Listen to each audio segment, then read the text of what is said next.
Hello and welcome to Stampscaping 101. We have our pink over purple scene that I really like how it turned out, okay? And this is a foil on foil type of reflection, so I wasn't quite sure, how any of these are going to come out in my first experiments. We've only had the time to test out certain types of applications of this type of card construction. And I haven't had time to do any type of repetitive types of experiments to really, expand on and to test out and discover what we can do with this type of kind of formatting here. So one of the things with foils is that they're very reflective, of course, of light, and I wanted to see what that would look like. I mean, at this point in time, I have, a pretty decent idea, but kind of how much contrast to apply and where to kind of tweak my compositions is, something I'm still working out. And in this piece, it's no different. I kind of figured a couple things out along the way, and I'll kind of point those out to you as we develop this scene. Okay, in this first part of the scene, I'm developing the sky here, and I have this sped up at 4 times the speed, but most of the rest of this video is at 2 times the actual speed. So wanted to get through this so we wouldn't have these hour-long, 2-hour types of videos anymore. Okay, so what I've done is I've used that template to create those clouds, and what I've mentioned in other videos is after you kind of use your paper towel template, what you have to do is kind of go back in and freehand a lot of your applications afterwards to go below what you've applied with the template, and you go above it as well. And that's when that cloud kind of formation comes together. I think it looks okay just when you have the template there, but I feel it really comes together when you freehand some additional pigment ink into the piece. And you saw that I heat set the clouds, and you can do that with Brilliance inks. Okay, now I didn't re-ink my black Brilliance re-inker pad here, and I should have done that because I didn't get a really good impression here. I re-ink it later on during the video to get some stronger tree impressions because they were really coming out light. But I'll show you how to do some repair work on this one here, being that I didn't get a full impression, which happens, and I wasn't about to redo this, whole, cloudy scene, although I could, but, there's no reason to do that. Okay, you can see that whole kind of center section where it's a little bit kind of blotchy, where it didn't print out. And then I'm going with this tree cluster here, and like I said, my pad was really kind of drying out. So on this impression here, I ink it up a little bit more, and I hold my stamp down a little bit longer, and that gets much stronger impression right there. Okay, so when we're stamping pigment ink on dry pigment ink, it usually goes on pretty good. So okay, we're going for some extra trees here because what I wanted to do is I wanted to give these some deciduous trees a real kind of pinkish type of foliage, reminiscent of like cherry blossoms or something like that.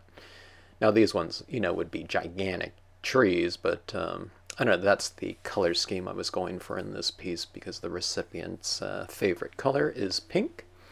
So I wanted that in this scene here, and pink and purple, of course, go really well together. And you can see in some times in my reflections in the foil, you do get that kind of more magenta, which is kind of related to pink. So this is kind of providing our foundation. Okay, now I'm just going in and just adding in some defining line work. I'm not trying to redo the entire piece altogether, but just kind of redefining some of those main lines that didn't stamp out. Okay, so we see that watermill, and while I do add in a lot of detail and shading in my designs themselves, it's good to go in and reiterate things like shade and light into your pieces with whatever medium you're working in. It could be colored pencils, dye-based inks. In this case, it's just more of the black pigment ink here. Okay, so see where I've kind of added that dark inside, and what that does is it makes the rooftop look lighter by contrast, okay? And I'm going to do that again on this other part of the mill, okay? So you darken the side, and again, by contrast, it didn't put light onto the rooftop, but the rooftop is lighter by contrast, so it just looks lighter, okay? Now later on, you'll find that I thought, I don't think that's enough. So see where I'm kind of masking off the rooftop right here? And you don't have to cut out, a perfectly, fitting mask because I'm transitioning those values, okay? I'm not just filling in an entire space. You just kind of add a little bit kind of from the top and just kind of transition it on the way down, meaning you add more ink in one area. And then you just kind of tap it, moving, in this case, in a downward motion. And the more you tap, the less ink you have, so you get that transitioning dark to light type of look. Okay, now in this case, it's the same thing. I don't need to mask off all four sides of the roof because I want that lighting to also transition. So you see you have transitioning shadows, but you have transitioning light as well. But that's, it looks more natural that way, but it also makes it to where we don't have to do real careful masking. You just mask off two things like that with a couple pieces of paper, and look at that rooftop there on the side. Now that was much lighter, so I'm trying to match that roof, because I don't know, I had so much ink on that second roof.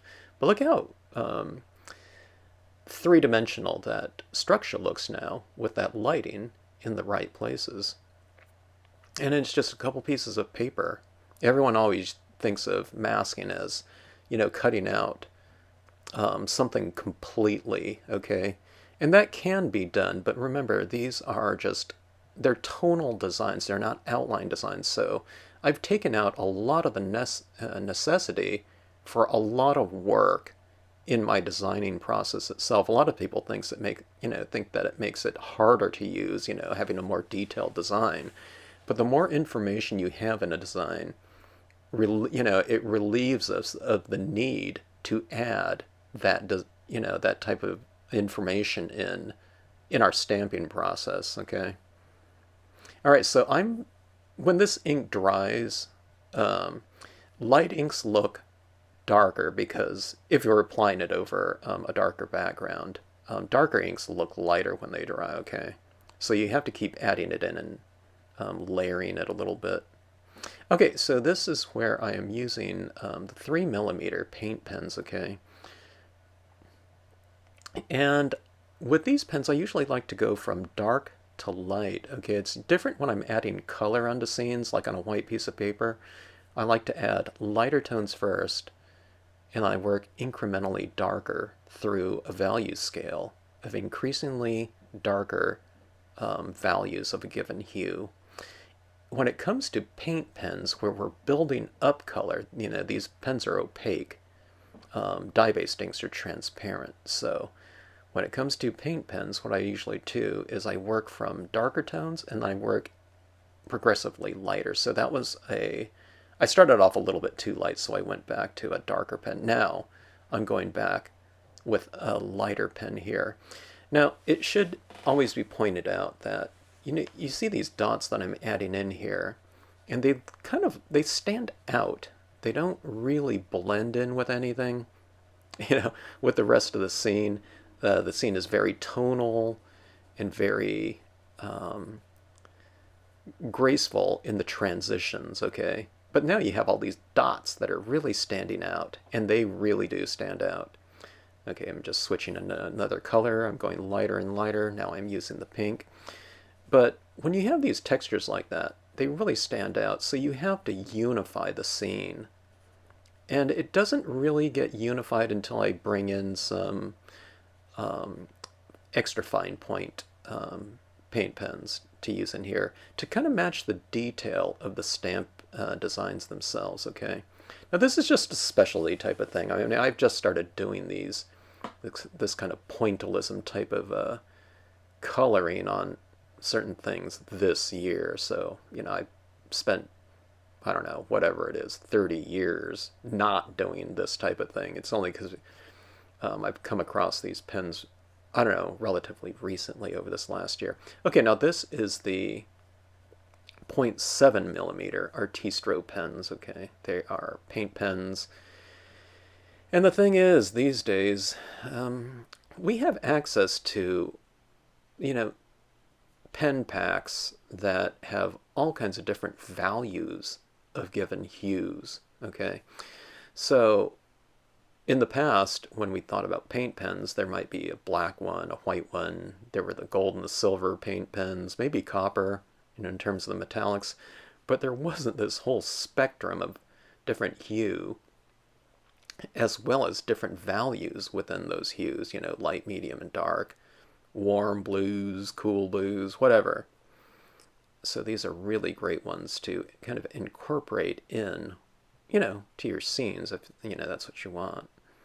And I really like the textures, okay? But now, I don't know, it kind of looks like, I don't know what it looks like. It looks like, I don't know, like fireworks or something like that. It doesn't really match, okay?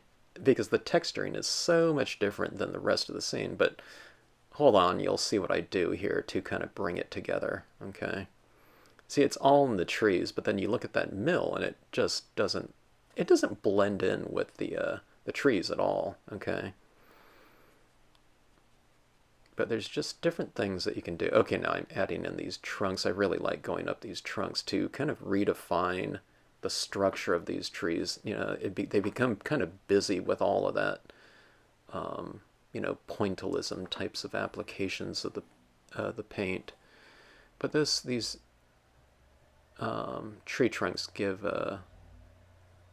structure, and they also give contrast to the base of the trees there.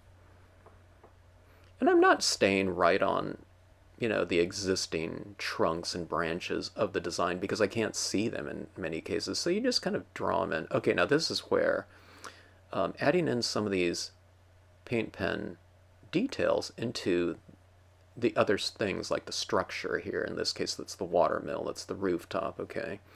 See, that kind of starts bringing things together. Now, just that alone looks really awkward, okay, on the mill. But watch this as I start adding it over the entire piece. Does it start bringing it together? And believe me, sometimes, I'm not quite sure if it's going to come together or if it's going to stand out too much. But usually if I stick with it, it comes together pretty good. But in a lot of times, people remember what my scenes look like in the end, okay? And that's, I don't know, people might skip to the end, but these early processes here are really important because, see, that mill really isn't kind of blending in, but now you put all these little dots, line work, whatever, on there, and you bring a continuity to, in this case, the watermill and the surrounding trees, okay? I mean, kind of putting some life into that mill too, kind of having it interior illuminated, which, you can do or not. But then, see this, I keep adding a little bit more line work, and it doesn't stand out as much. It's not so strikingly odd because it's in different areas of the scene now. It's, it's in different areas of the mill. And then I'm adding some more white onto the trees. Okay, now the mill and the trees kind of stand out very differently from the background clouds. Now you don't have to do this on the clouds. Maybe you want that kind of extreme separation in terms of space due to texture differences. But in this case, I thought, let's put a little bit of a sparkle into those clouds, okay? So I'm adding those little stippled dots. Now what I'm doing is I'm starting in the lighter areas of the clouds and then transitioning it into the darker areas. So what it means is you put a higher concentration of dots. You put them closer together and having more of them in the lighter areas of the cloud, okay? In those little billowy areas. But then as you kind of, move away from that light, what you do is you space out the dots more, okay? And then it looks like some transitioning light in this case, all right? And see this, I keep tweaking things a little bit, just to, for that textural continuity. I guess it's visual continuity too, by having those textures in there like that.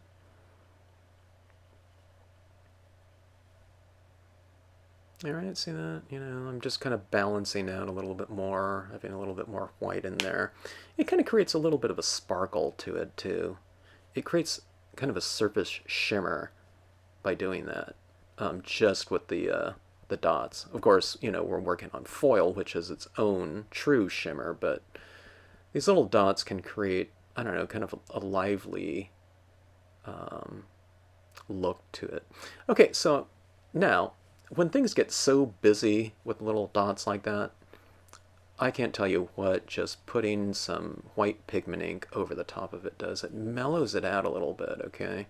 So I'm coming in over the top of some of those trees that are high, and I'm coming at it from the base of the trees as well.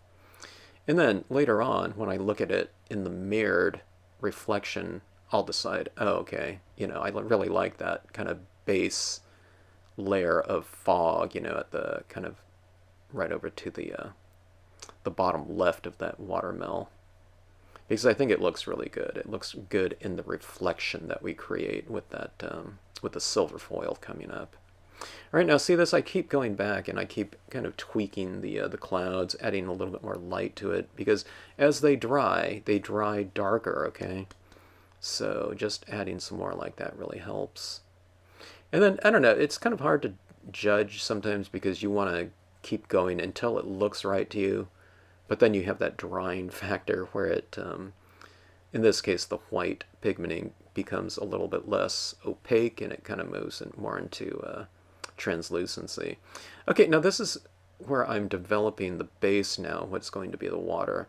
And I thought about using that rocks and leaves down there, but with what I decide to use later in terms of the imagery, I changed my mind and I don't add in the rocks and leaves just because I'm stamping something I wanted, you know, to be a little bit taller and to also match visually the things that are going on in the purple foil scene. So I'll show you what I mean by that. Okay, so this is what I call blocking out. All right, you could stamp these just directly onto the silver, but they become shiny themselves. Okay, so I didn't want that type of reflective quality in these rocks. I wanted the rock to look more opaque. All right, so trying to figure it out here. And if you can't figure something out, that's fine. What you do is you just stamp something down there and go from there. Like I'm trying to visualize things, and sometimes I can, sometimes I can't. So what you do is you don't worry about it and you just stamp the first thing, and then you just build from there. Someone pointed out my Santa hat. I completely forgot that was on. This is my Christmas scene right here, or my Christmas project, Christmas Day project.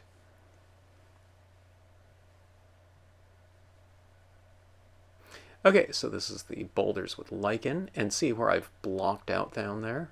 Now, the rock is going to be more opaque than see-through, okay? Do you know what I mean by that? See, if I stamped it on silver, those rocks would be reflective in silver, but now they are opaque. All right. Now I didn't get it right on that white. You know, I have some of that white showing, but I don't know. That just looks like mist to me. I could wipe it off still, and I could even wipe it off after it's been dried. You know, air dried or heat set, I should say. Okay. All right. Adding in some more of these this maple pear imagery. See, when you add it in the background, and you can also add it in the foreground. In the foreground, it represents, I don't know, maybe a juvenile tree or a small tree, or it can also just represent a bush. All right. Okay, I think I have re-inked my black re-inker at this point in time, but see where I was going to stamp those rocks and leaves, but now I'm going to stamp this tree cluster here. This tree cluster is bigger than the one that I used in the background. You could use the same one, but if you can play around with scale, that makes it a little bit more, oh, I don't know, I hesitate to use the word realistic, but just having some larger versions of the same type of image in the foreground, I don't know, it plays into that whole, you know, distance type of illusion that we're trying to create here. Okay, so see those the tree clusters, and see that tree in the middle of those two evergreens in the tree cluster image. That is now opaque rather than transparent. Okay, I mean, I think it would look fine, you know, if you didn't do that. And I don't know if I have done that yet, but it just, I don't know, it adds to the look, I think. It brings the imagery out closer to us from a visual standpoint by having that blocked out. And the blocking out, I mean, it takes like, I don't know what that took me, 1 minute to do. So it's a little tweak on things. Okay, now on that, I didn't block out that figure because she's largely silhouette, and I don't know, it was just too small of an area to do blocking out on that little figure there.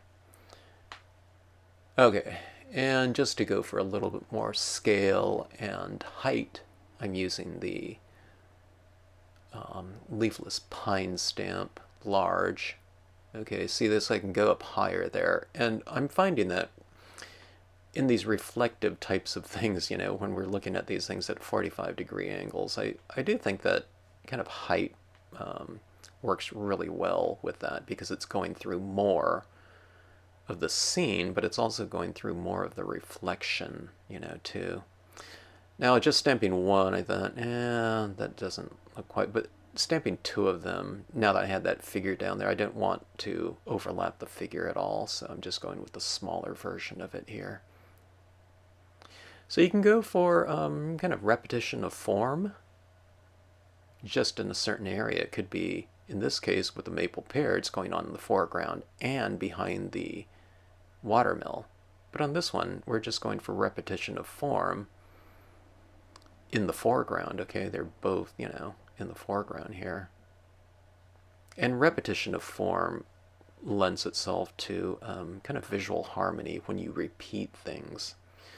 You know, I mean, there's a certain degree where you want to repeat something. You know, you might not want to repeat it, you know, 20 times within a scene or something like this. You know, these are just 5x7 pieces here. All right, now, moment of truth. Okay, let's see what that looks like. I think that looks pretty good. So I get pretty excited when I see something like that. Sometimes I'm almost tempted to just leave it as is, but I wanted to test out some other things on here, mainly things like splatter painting and I don't know, more crystal effects, things like that. You'll see what I mean by that when we get to it, if you don't know. Okay, so heat setting again. You don't have to heat set completely, you know. You want to heat set enough. See, I can touch that and it's not going to just rub off on my finger, which is good. You might get a little bit of residue, but by and large, it's pretty fixed on there. Enough to handle reasonably, okay?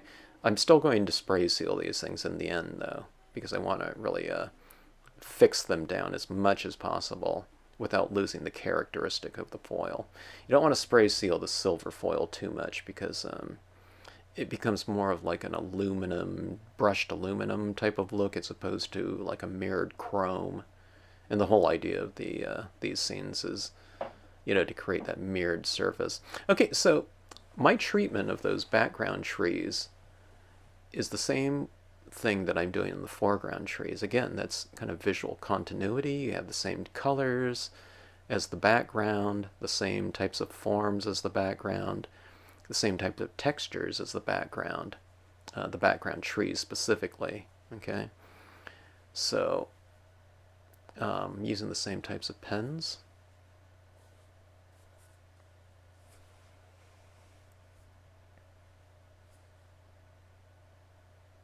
I'm adding some on the rocks too, because I don't know, I just figured if it's fall and those are the colors of the trees, then, you know, there'd probably be some petals or something like that floating in the water. Or float, you know, or, you know, blowing onto the rock, falling onto the rock. I put a little pink on the lady rider as well. Just a couple little touches. Okay, see, I'm adding some little bit of pink on the rocks. You know, just where the blossoms have fallen, maybe. Okay, I'm not using so much of the larger pens in the foreground. All right, I'm just kind of bringing out some of the writer here too, kind of like what I did with the mill. I put a little bit too much though, so I just darken it back in with a pen after, and I think I kept that in the video here. All right, so here comes the white. It's looking a little bit busy to me here, you know, with that white pointillism, stippling, whatever you want to call it. But again, I'll show you what I do to, you know, bring it all together. And here I'm going with the black. I thought, I used too much of that white there. It stood out too much against the foil. The foil, you would think of silver foil as being very light and bright and reflective, right? But it just depends on what's being reflected in it, okay?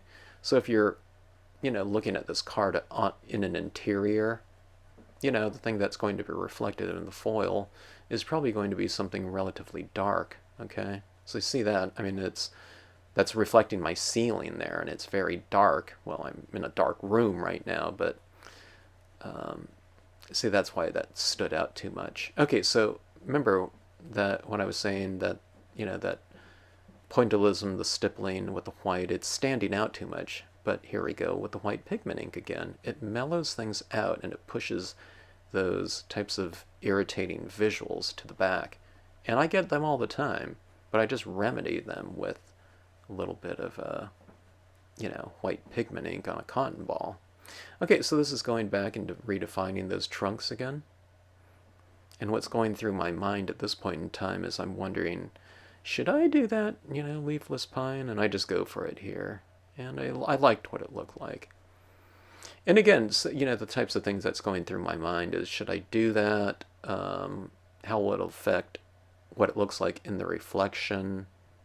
You know, should I leave it solid? Maybe it'd show up in the reflection more. I don't know.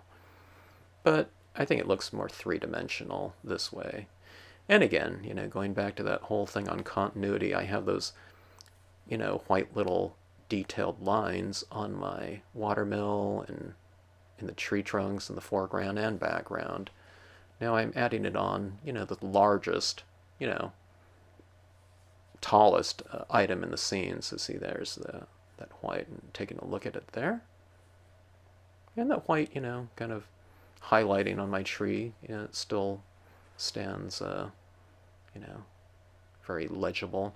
Okay, so pre-folded 5x7 card here, okay? When I first did the my pieces, I think I was putting the tape on the scenes, but it's just so much easier to do it on a card like this. All right, now when you do this, just leave a little bit of space in between your foil. Well, these ones are both foils. The bottom foil and the top foil, okay? So I leave a little bit of space in there because remember, this card has to be folded shut, you know, so I left a little bit of a gap there. Okay, and just to get things nice and flush. Remember, this has all been heat set, so I can go over it with this brayer. You know, I'm not going over it with a huge amount of pressure or anything like that. You don't need to. Just to get it reasonably applied, and there you go with the foreground and background. Now, we're going to try to do kind of, I don't know, add another tweak to this. You know, it already looks reasonably three-dimensional, right? But I wanted to see what this splatter painting would do. I like splatter painting on just about everything. But on this one, what I wanted it to read as was stars in the sky, maybe a little bit of snowfall or something like that. But I also was curious to see what it would look like as a surface that's reflecting something else, okay? Would it stand out, you know, dimensionally? Okay, now, before I did that, I wanted to stamp this quote. Sometimes it's good to stamp the quote first, because then if you want to, you can work around it with the splatter painting. If the splatter is already down there, and I mean, I could wipe off the splatter painted, you know, that gets applied, but I just think it's better to go with the quote first, and then I can decide, okay, I can look at it from a visual standpoint, and if that quote is bold enough, then I can just splatter paint right over it. If I don't think it can hold up to a bunch of little, like a spray of, white tiny dots, then what I'll do is I'll cover it up a little bit. All right. So I'm going for it in that sky area, but I'm also splatter painting it right over, my figures, and you can see that going into the water area there. It just makes for a great texture.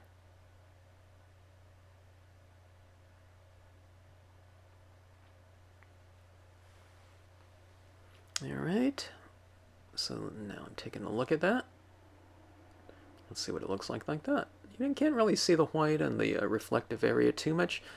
You can to a reasonable extent, I guess, though. Okay, so that Dr. Martin's bleed proof white really dries fast, but just making sure that it is before I go on here.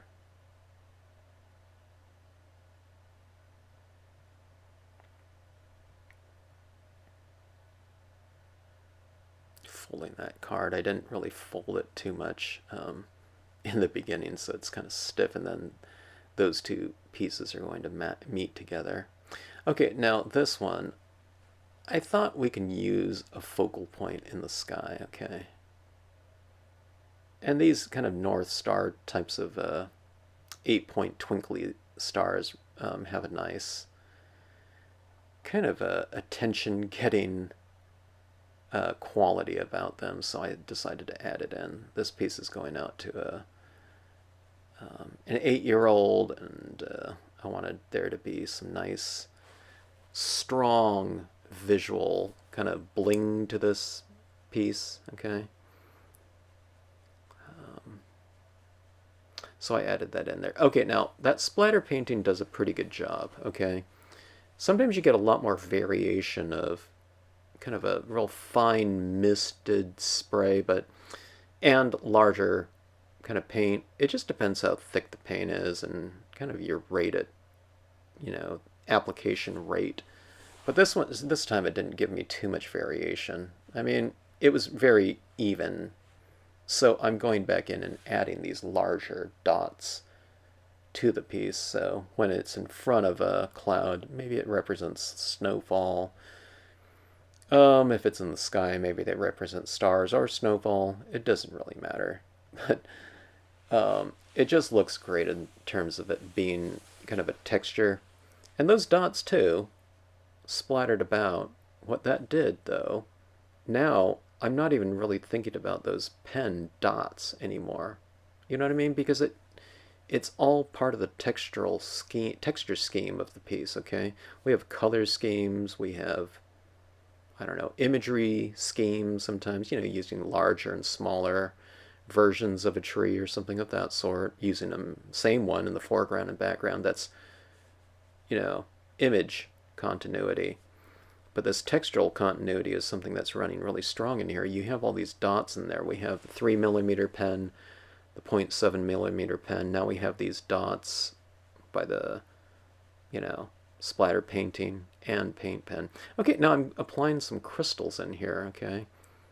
And one of the things that occurred to me as I was applying this, I thought, I don't want a missed opportunity, so I kind of configured, I don't know if you can see it here, I'll hold it up, but I kind of configured these stars like in a little H pattern, okay?